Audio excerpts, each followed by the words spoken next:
Hello everyone, कैसे हैं आप सभी। चलिए आज हम मध्य प्रदेश का एक नया टॉपिक शुरू करने जा रहे हैं, मध्य प्रदेश की प्रमुख पर्वत श्रेणियों के बारे में। इसमें हम पढ़ेंगे मध्य प्रदेश की प्रमुख पर्वत श्रेणियाँ कौन कौन सी हैं, इनकी प्रमुख चोटियाँ कौन कौन सी हैं, या मध्य प्रदेश में कौन सी पहाड़ी किस जिले के अंतर्गत आती है, या कौन सी नदी किस पहाड़ी से प्रवाहित होती है। तो चलिए शुरू करते हैं। मध्य प्रदेश की प्रमुख पर्वत श्रेणियाँ, जिसमें हम पढ़ेंगे कि मध्य प्रदेश की पर्वत श्रेणियाँ क्या हैं, कौन कौन सी श्रेणियाँ मध्य प्रदेश में पाई जाती हैं। तो मध्य प्रदेश में पूर्व से पश्चिम की ओर दो प्रमुख पर्वत श्रेणियाँ पाई जाती हैं, सतपुड़ा और विंध्याचल पर्वत श्रेणी। इन दोनों श्रेणियों के मध्य से भ्रंश घाटियों से नर्मदा नदी प्रवाहित होती है। कभी कभी प्रश्न पूछ लिया जाता है, नर्मदा नदी किन दो पर्वत श्रृंखलाओं के बीच से प्रवाहित होती है, तो सतपुड़ा एवं विंध्याचल पर्वत श्रेणी के बीच से। अगर हम नर्मदा नदी के ढाल की बात करें तो इसका ढाल विपरीत पूर्व, सामान्य जो ढाल है उससे विपरीत पूर्व से पश्चिम की ओर है नर्मदा नदी का, इसलिए पूर्व दिशा से पश्चिम की ओर प्रवाहित होती है।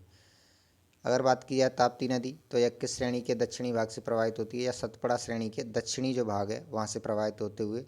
इसलिए कभी कभी ये भी पूछ लिया जाता है, मध्य प्रदेश की दक्षिणी सीमा का निर्धारण किस नदी के द्वारा किया जाता है, तो ताप्ती नदी के द्वारा। अब बात करते हैं भारत का सामान्य ढाल। कभी कभी पूछ लिया जाए भारत का सामान्य ढाल किस दिशा में है, तो पश्चिम से पूर्व की ओर है जो भारत का सामान्य ढाल है। इसलिए देखा होगा अधिकांश जो भारत की नदियां हैं वह पूर्व की ओर प्रवाहित होती हैं। इसी से प्रतीत होता है कि जो ढाल है भारत का वो पूर्व की ओर है। वहीं मध्य प्रदेश की ढाल की बात किया है तो मध्य प्रदेश का जो ढाल है वह उत्तर की ओर है। ये भी याद रखिएगा कि मध्य प्रदेश का सामान्यतः ढाल किस दिशा की ओर है, तो उत्तर दिशा की ओर। अब बात करते हैं प्रमुख पर्वत श्रेणियों के बारे में। मध्य प्रदेश के जो प्रमुख पर्वत श्रेणियाँ कौन कौन सी हैं, विंध्याचल पर्वत श्रेणी, जिसके अंतर्गत हम पढ़ेंगे विंध्याचल पर्वत, भांडेर पर्वत श्रृंखला और कैमूर पर्वत श्रृंखला। इनके क्रम के बारे में पढ़ेंगे, इनकी स्थिति के बारे में जानेंगे। अगली पर्वत श्रृंखला पढ़ेंगे हम मैकाल, सतपुड़ा मैकाल पर्वत श्रेणी, जिसमें हम पढ़ेंगे सतपुड़ा के पूर्वी भाग, पश्चिमी भाग और मैकाल पर्वत श्रेणी के बारे में। तो चलिए सबसे पहले शुरू करते हैं विंध्याचल पर्वत श्रेणी। इससे पहले अगर इनकी स्थिति के बारे में जानें तो आपको बता दूं, ये जो एरिया है ये वाला, यह विंध्याचल पर्वत, ये पूरी विंध्याचल पर्वत श्रेणी है, ऐसे समझिएगा। इसमें ये वाला जो एरिया है पूर्वी वाला विंध्याचल श्रेणी का, अगर पूर्वी भाग पूछ लिया जाए तो वह कौन सी पहाड़ी है या कौन सा एरिया है, कैमूर का। कैमूर पहाड़ी किस ओर है विंध्याचल की, तो पूर्वी भाग में। अगर बात की जाए मध्यम भाग में विंध्याचल श्रेणी की कौन सी श्रेणी है, तो उसे नाम दिया गया है भांडेर श्रेणी, जो कि विंध्याचल की मध्यम श्रेणी है। जो पश्चिमी श्रेणी है उसे विंध्याचल के नाम से ही जाना जाता है, विंध्याचल के नाम से ही विंध्याचल श्रेणी के पश्चिमी जो भाग है उसे जाना जाता है। यहीं पर अगर बात की जाए हम सतपुड़ा श्रेणी की बात करें तो सतपुड़ा श्रेणी का ये जो विस्तार है वो कुछ इस प्रकार है, जिसमें जो पूर्वी सतपुड़ा है इसे इसका स्कार ऐसे अर्ध चंद्रमा के समान है। पूर्वी सतपुड़ा का जो आकार है वो अर्ध चंद्रमा के समान है, इसे हम मैकाल श्रेणी के नाम से जानते हैं। इसी में पूर्वी सतपुड़ा ही बोला जाता था इसको भी। इसका पूर्वी सतपुड़ा का नाम इसे किस पहाड़ी के नाम से जाना है, किस पर्वत के, तो इसे महादेव पर्वत के नाम से जाना जाता है, जो मध्यम सतपुड़ा का भाग है। जो पश्चिमी सतपुड़ा है ये वाला जो एरिया, इसे जानते हैं राजपीपला पहाड़ी के नाम से। किस नाम से, राजपीपला पहाड़ी। तो इन्हें आगे अभी ये तो मैंने एक डायग्राम के थ्रू आपको इनकी स्थिति और इनकी दशा कहाँ पर है, इनके क्रम क्या क्या हैं, इस हिसाब से मैंने आपको समझा दिया है। इसमें विंध्याचल पर्वत श्रेणी में कैमूर, भांडेर और विंध्याचल, ये तीनों के क्रम है। सबसे पूर्वी क्षेत्र पूछा जाए तो कैमूर श्रेणी, मध्य में पूछा जाए तो भांडेर श्रेणी और पश्चिम में पूछा जाए तो विंध्याचल श्रेणी। भाई हम बात करें सतपुड़ा श्रेणी में तो सबसे पूर्वी जो एरिया है उसे मैकाल श्रेणी, मध्यम का है उसे महादेव श्रेणी, और जो सबसे पश्चिमी है उसे राजपीपला श्रेणी बोला जाता है। चलिए अब हम इनको एक एक करके इनके बारे में जानते हैं। सबसे पहले पढ़ेंगे विंध्याचल पर्वत श्रेणी के बारे में। विंध्याचल पर्वत भारत को दो लगभग बराबर भागों में बांटती है। इस पॉइंट को याद रखिएगा। कौन सी पर्वत श्रृंखला है जो भारत को लगभग दो बराबर भागों में विभाजित करती है, तो विंध्याचल श्रेणी पर्वत श्रेणी है, जो कि भारत को दो बराबर भागों में बांटती है। इसमें दक्षिणी भारत और हिमालयी भारत को अलग अलग भाग दर्शाए जाते हैं। यह नर्मदा सोन घाटी के उत्तर में अवस्थित है, जो कि एस्कार्पमेंट पर्वत या पठार का भाग है। ये याद रखिएगा, विंध्याचल श्रेणी नर्मदा सोन घाटी के किस दिशा में स्थित है, तो उत्तर की ओर स्थित है। ये पॉइंट याद रखने योग्य। वहीं बात की जाए विंध्याचल पर्वत श्रेणी का निर्माण की बात की जाए तो लाल बलुआ पत्थर और क्वार्ट निर्मित पर्वत श्रृंखला है। ये कभी कभी पूछे लिया जाता है विंध्याचल पर्वत श्रेणी का निर्माण किस तरह की चट्टानों के द्वारा हुआ है, तो लाल बलुआ पत्थर और क्वार्ट्ज चट्टानों के द्वारा विंध्याचल पर्वत श्रृंखला का निर्माण हुआ है। इस पर्वत में पूर्व से पश्चिम की ओर, जैसे कि मैंने अभी क्रम बताया था आपको, पूर्व में भांडेर, उसके बाद मध्य में पूर्व में कैमूर, मध्य में भांडेर और पश्चिम में विंध्याचल श्रेणी के नाम से ही जाना जाता है। विंध्याचल जो पर्वत है वो किस पर्वत का प्रकार है, तो अवशिष्ट पर्वत का उदाहरण है विंध्याचल जो पर्वत है। तो ये भी पॉइंट याद रखिएगा। अब हम इनको एक एक करके जानते हैं, कैमूर श्रेणी, भांडेर श्रेणी और विंध्याचल श्रेणी को। तो सबसे पहले हम जानेंगे कैमूर श्रेणी के बारे में। यह विंध्याचल का पूर्वी भाग है। इसका विस्तार की बात की जाए तो सीधी, सतना, रीवा जिलों में विस्तृत है मध्य प्रदेश में। बाकी इसकी कुछ सीमा है जो उत्तर प्रदेश में भी लगती है, बिहार में भी लगती है। अब बात, ये पॉइंट काफ़ी महत्वपूर्ण बन जाते हैं एग्जाम की दृष्टि से। इसमें त्रिकुटा पर्वत जो कि मेहर में है, सतना में। गिद्धराज पर्वत जो गिद्धराज पर्वत है ये भी वहीं पर है, सतना जिले के अंतर्गत ही। रामनगर तहसील लगती है सतना जिले की, वहाँ उसी तहसील के अंतर्गत गिद्धराज पर्वत है। अगर बात की जाए, कभी कभी कैन नदी का उद्गम स्थल पूछता है। कैन नदी का उद्गम स्थल किस पहाड़ी से हुआ है, तो कैमूर पर्वत श्रेणी से कैन नदी का उद्गम हुआ है। ये सबसे महत्वपूर्ण पॉइंट है ये वाला। कैमूर श्रेणी यमुना नदी और सोन नदी के बीच जल विभाजक का कार्य करती है। यह प्रश्न एग्जाम में आता है कि कौन सी नदी, यमुना नदी और सोन नदी, कौन सी पर्वत श्रेणी है जो यमुना नदी और सोन नदी के बीच जल विभाजक का कार्य करती है, तो इसमें आपका हो जाएगा यमुना नदी और सोन नदी। इस पॉइंट को याद रखिएगा। अगला पढ़ेंगे हम भांडेर श्रेणी के बारे में। यह विंध्याचल का मध्य भाग है। इसका विस्तार, अगर इसके विस्तार की बात करें, पन्ना, छतरपुर, टीकमगढ़, निमाड़ी, सतना, दमोह, दतिया, इसमें सागर भी है, सागर आदि जिलों में इसका विस्तार है। अगर बात की जाए भांडेर श्रेणी की सबसे ऊंची चोटी कौन सी है, तो सद्भावना शिखर या गुड़बिल चोटी। ये कई बार एग्जाम पूछा गया है, गुड़बिल चोटी किस जिले में है। तो यह अगर जिले की बात की जाए किस जिले में है, तो इसका जिला है दमोह। याद रखिएगा, गुड़बिल चोटी किस जिले में है, दमोह। हालांकि चोटियों को भी हम आगे डिस्कस करेंगे एक अलग से स्लाइड में। दमोह जिला है। इसकी अगर ऊंचाई की बात की जाए तो इसकी ऊंचाई कितनी है, 752 मीटर। नेक्स्ट पढ़ेंगे हम विंध्याचल श्रेणी के बारे में। विंध्याचल श्रेणी जो कि पश्चिमी भाग है विंध्याचल पर्वत श्रेणी का, जिसे विंध्याचल के नाम से ही जाना जाता है। यह पश्चिमी भाग है। इसके विस्तार की बात करें तो जो मालवा वाला एरिया आता है, पूरा इंदौर, उज्जैन, देवास, ये सारा एरिया है विंध्याचल के अंतर्गत ही आता है, जिसमें असरपी की पहाड़ियाँ मांडू में है, काकड़ीवर्डी पहाड़ी इंदौर में जो पहाड़ियाँ स्थित हैं। अगर पूछ लिया जाए असरपी पहाड़ियाँ किस पर्वत श्रेणी का भाग हैं, तो विंध्याचल पर्वत श्रेणी का भाग है। अगर नदियों की बात की जाए, विंध्याचल से कौन कौन सी नदियाँ निकलती थीं, चंबल है, क्षिप्रा है, काली सिंध है, ये नदियाँ हैं जो कि विंध्याचल पर्वत से प्रवाहित होती हैं। नेक्स्ट पढ़ेंगे हम सतपुड़ा और मैकल पर्वत श्रेणी के बारे में। इसे सतपुड़ा पर्वत श्रेणी मध्य प्रदेश की सबसे पुरानी पर्वत श्रेणी है। याद रखिएगा, दोनों जो पर्वत श्रेणी है मध्य प्रदेश की, विंध्याचल पर्वत श्रेणी और सतपुड़ा पर्वत श्रेणी, वह हिमालय से भी पुरानी पर्वत श्रेणियाँ हैं। यह राज्य के दक्षिणी सीमा का निर्धारण करती है। कौन सी पर्वत श्रेणी है जो कि मध्य प्रदेश की दक्षिणी सीमा का निर्धारण करती है, तो वह है सतपुड़ा मैकाल पर्वत श्रेणी। यहीं अगर नदी पूछ लिया जाता कि कौन सी श्रेणी मध्य प्रदेश की दक्षिणी सीमा का निर्माण करती है, तो ताप्ती नदी। इसके निर्माण की बात की जाए तो ग्रेनाइट तथा बेसाल्ट चट्टानों से इसका निर्माण हुआ है, सतपुड़ा मैकाल पर्वत श्रेणी का। अगर नदियों की बात की जाए, सतपुड़ा से कौन कौन सी नदियाँ प्रवाहित होती हैं, नर्मदा नदी, ताप्ती नदी, ये नदियाँ हैं जो कि सतपुड़ा पर्वत श्रेणी से निकलती हैं। इसी में अगर पूछा जाए कि नर्मदा नदी और ताप्ती नदी, इन दोनों के बीच जल विभाजक का कार्य कौन करता है, तो वह है सतपुड़ा पर्वत श्रेणी। इसमें एक क्वेश्चन अलग से भी पूछ लिया जाएगा आपसे कि सतपुड़ा पर्वत श्रेणी व नर्मदा की किस ओर स्थित है? सतपुड़ा जो पर्वत श्रेणी है नर्मदा की किस ओर स्थित है? तो नर्मदा के दक्षिणी दिशा में। दक्षिणी दिशा में सतपुड़ा है और उत्तरी में विंध्याचल पर्वतमाला है, नर्मदा नदी। तो ये दोनों पॉइंट याद रखिएगा। इसके अंतर्गत बात की जाए सतपुड़ा मैकाल श्रेणी के अंतर्गत बड़वानी की पहाड़ियाँ बड़वानी में हैं, बिजलगढ़ की पहाड़ियाँ हैं, कालीबीत की पहाड़ियाँ हैं, धूपगढ़ चोटी है होशंगाबाद में। वहीं अगर कालीबीत पहाड़ियों की बात की जाए, कालीबीत पहाड़ियाँ कहाँ पर स्थित हैं? तो यह है सतपुड़ा मैकाल पर्वत श्रेणी में। बिजलगढ़ की जो पहाड़ियाँ हैं वह हैं छिंदवाड़ा की जिले के अंतर्गत आती हैं। इसके विस्तार की बात की जाए तो मध्य प्रदेश में इसके विस्तार की बात करें तो बालाघाट से लेकर बड़वानी तक इसका विस्तार है। बाकी का आगे भी महाराष्ट्र गुजरात होते हुए बिल्कुल खंबात की खाड़ी तक यह पर्वत श्रृंखला फैली हुई है। तो चलिए अभी सतपुड़ा मैकाल श्रेणी के जो भाग हैं उनको जानते हैं। मैकाल पर्वत श्रेणी हुआ, महादेव पर्वत हुआ या राजपीपला पहाड़ी हुआ।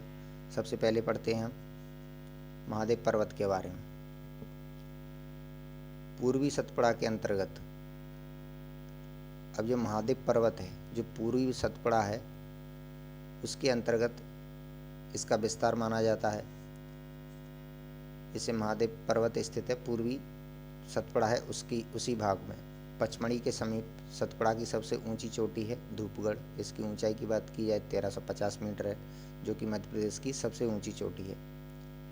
यह महादेव पर्वत का भाग है। कई बार प्रश्न पूछ लिया जाता है धूपगढ़ चोटी कहाँ पर स्थित है, तो ऑप्शन में या तो पचमढ़ी दिया होगा या पचमढ़ी नहीं दिया, होशंगाबाद जिला दिया होगा, होशंगाबाद नहीं दिया, महादेव पर्वत दिया होगा, महादेव पर्वत नहीं दिया तो सतपुड़ा मैकाल पर्वत, या कोई सा भी ऑप्शन आए आपको उसी को सिलेक्ट करना है।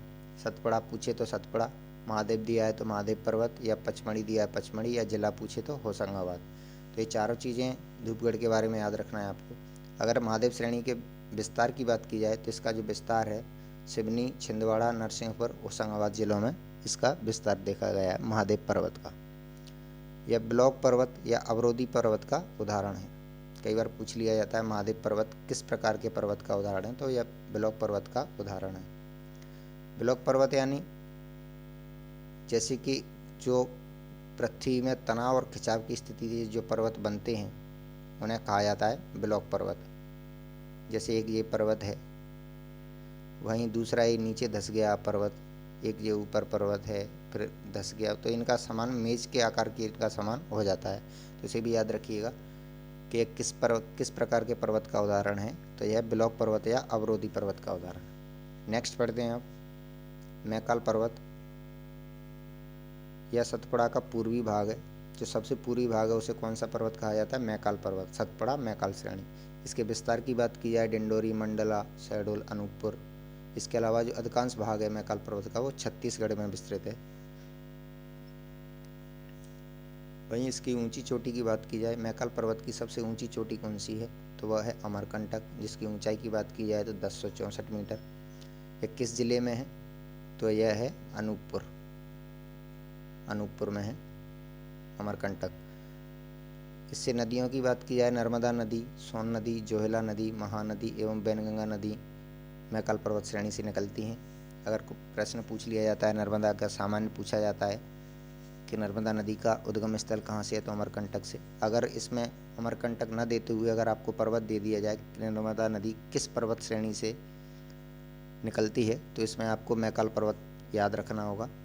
तो याद रखिएगा इस पॉइंट को, ये सबसे महत्वपूर्ण पॉइंट है, ये पूछा गया है। कौन सा पर्वत जिसकी आकृति अर्धचंद्राकार है, ऐसा कौन सा पर्वत है मध्य प्रदेश का जिसकी आकृति अर्धचंद्राकार है, तो वह है मैकाल पर्वत। याद रखिएगा इसका आकार इस प्रकार से है, बालाघाट से लेके ऊपर अनूपपुर साइड डिंडोरी तक अर्धचंद्राकार आकार में है मैकाल पर्वत। अब बात करते हैं राजपीपला पहाड़ी के बारे में या सतपुड़ा के पश्चिमी भाग के बारे में। जो पश्चिमी सतपुड़ा है उसी को किस नाम से जाना जाता है? राजपीपला की पहाड़ी के नाम से। यह सतपुड़ा का पश्चिमी भाग है। इसके विस्तार की बात की जाए तो यह बुरहानपुर से लेके बड़वानी, खंडवा, खरगोन, इनसे होते हुए बुरहानपुर, खंडवा, खरगोन, बड़वानी से होते हुए महाराष्ट्र और कुछ भाग गुजरात तक विस्तृत है इसका। इसी क्षेत्र में असीरगढ़ की पहाड़ियाँ, बड़वानी की पहाड़ियाँ तथा निमाड़ का मैदान जो नर्मदा के बीचों बीच में है, निमाड़ का मैदान, पूछ लिया जाता है निर्माण का मैदान किस नदी घाटी के बीच में है, तो नर्मदा नदी घाटी के बीच में है निर्माण का मैदान। वहीं इन पहाड़ियों के बारे में भी पढ़ेंगे, असीरगढ़ की पहाड़ियाँ, बुरहानपुर, बड़वानी की पहाड़ियाँ, बड़वानी में है। अभी जो पर्वत चोटियाँ हमने बताई थी उनके बारे में जानेंगे, ये किस जिले में है, कहाँ कहाँ स्थित हैं, इनकी ऊंचाई क्या है। सबसे पहले गुड़वेल चोटी, ये प्रश्न डायरेक्ट पूछ लिया जाता है यहाँ से, तो इसको ध्यान से देखिएगा। गुड़वेल चोटी, इसी का दूसरा नाम है सद्भावना शिखर। यह किस जिले के अंतर्गत है, तो यह है दमोह जिले के अंतर्गत। अगर श्रेणी पूछा जाए तो भांडेर श्रेणी किस पर्वतमाला में है, तो विंध्याचल पर्वतमाला के अंतर्गत है। वहीं अगर इसकी ऊंचाई पूछ ली जाए कि गुड़वेल चोटी या सद्भावना शिखर की ऊंचाई कितनी है, तो इसकी जो ऊंचाई है 752 मीटर है। कितनी है, इसे नोट कर लीजिएगा। सद्भावना शिखर की ऊंचाई कितनी है, 752 मीटर। वहीं बात करें नेक्स्ट चोटी की, सिगार चोटी, ये कहाँ पर स्थित है। अगर इसके ज़िले की बात की जाए तो यह है इंदौर में। इंदौर में इसकी अगर ऊंचाई की बात की जाए तो इसकी ऊंचाई है 881 मीटर। ये याद रखिएगा, ये मालवा के पठार की सबसे ऊंची चोटी है। ये कई बार पूछा जा चुका है, सिगार चोटी किस जिले में या किस पठार के अंतर्गत आती है, तो ये मालवा के पठार के अंतर्गत आती है। इसकी ऊंचाई की बात की जाए तो 881 मीटर, इसे याद रखिएगा। अगला प्रश्न है त्रिकुटा पर्वत किस जिले के अंतर्गत आता है, तो यह सतना के अंतर्गत आता है, कैमूर श्रेणी में। सतना में मेहर के पास में है, कैमूर श्रेणी के अंतर्गत है, जो कि विंध्याचल पर्वत श्रेणी का भाग है। वहीं बात की जाए सिद्ध बाबा चोटी की, तो यह किस जिले में है, सिद्ध बाबा चोटी, तो यह दतिया जिले में है। वहीं अगर इसकी बात ऊंचाई की बात की जाए तो इसकी ऊंचाई है 1172 मीटर, सिद्ध बाबा चोटी की। गोपांचल पर्वत, जो कि ग्वालियर के बीचों बीच, या ग्वालियर की बात करें, ग्वालियर किस पर्वत पर बसा हुआ है, ये कई बार पूछा गया है, तो वह गोपांचल पर्वत पर बसा हुआ है। अगर पूछा जाए जानापाव पहाड़ी मध्य प्रदेश के किस जिले में है, तो वह इंदौर में है। यहाँ से आपकी क्षिप्रा नदी और चंबल नदियों का उद्गम स्थल है जानापाव पहाड़ी। यह पूछा जाता है कि क्षिप्रा नदी किस पहाड़ी से निकली है, तो जानापाव पहाड़ी से। वहीं इसकी श्रेणी की बात की जाए किस श्रेणी के अंतर्गत आती हैं, तो विंध्याचल श्रेणी के अंतर्गत। नेक्स्ट,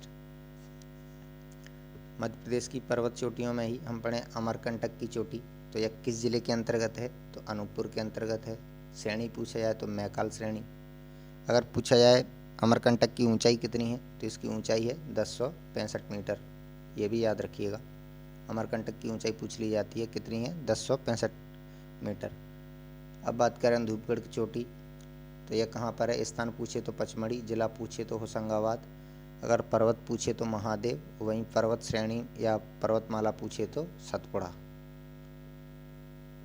तो ये चारों चीज़ें याद रखना है इसके बारे में। अगर इसकी ऊंचाई की बात की जाए, धूपगढ़ की ऊंचाई कितनी है, 1350, जो कि मध्य प्रदेश का सबसे उच्चतम बिंदु है, 1350 मीटर।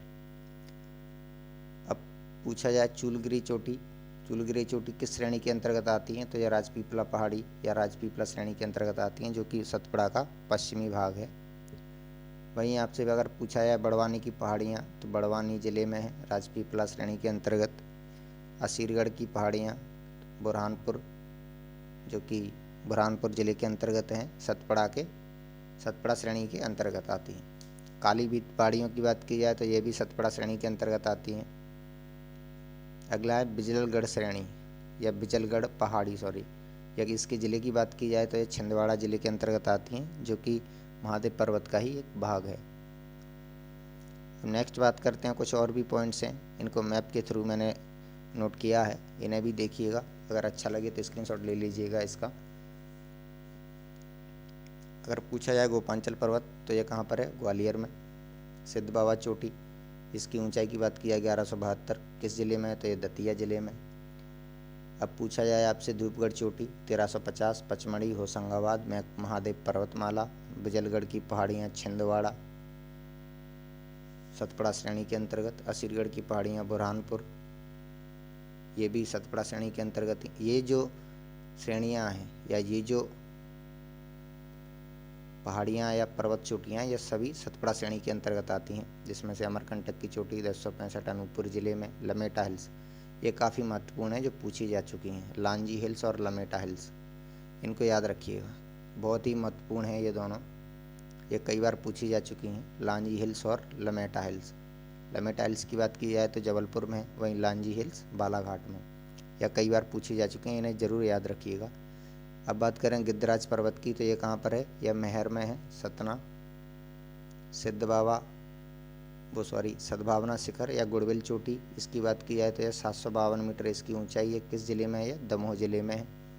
वहीं पूछा जाता है सिगार यह किस जिले में है? तो इंदौर में। यह किस पठार में स्थित है? जो मालवा के पठार में है, जिसकी मालवा की सबसे ऊंची चोटी है। इसकी ऊंचाई की बात की जाए तो 881 मीटर। अब प्रश्न बनता है कई बार, भोपाल किन पहाड़ियों के बीच स्थित है या किन पहाड़ियों पर बसा हुआ है? तो भोपाल 5 पहाड़ियों पर बसा हुआ है। या कभी कभी ये भी बन जाता है भोपाल कितनी पहाड़ियों पर बसा हुआ है, तो 5 पहाड़ियों पर।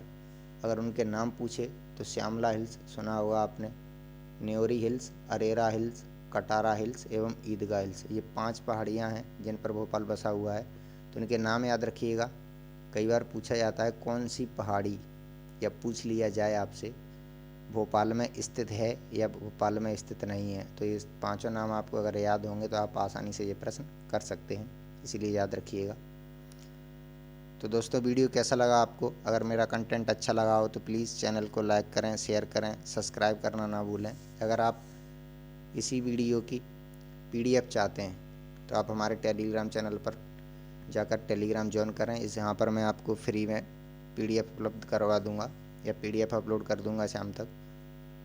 अगर आप हमारे साथ सोशल मीडिया पर भी जुड़ना चाहते हैं, हमारे फेसबुक पेज पर या इंस्टाग्राम पेज पर, तो हम वहाँ भी फॉलो कर सकते हैं। इसके लिंक आपको चैनल के डिस्क्रिप्शन में मिल जाएंगे।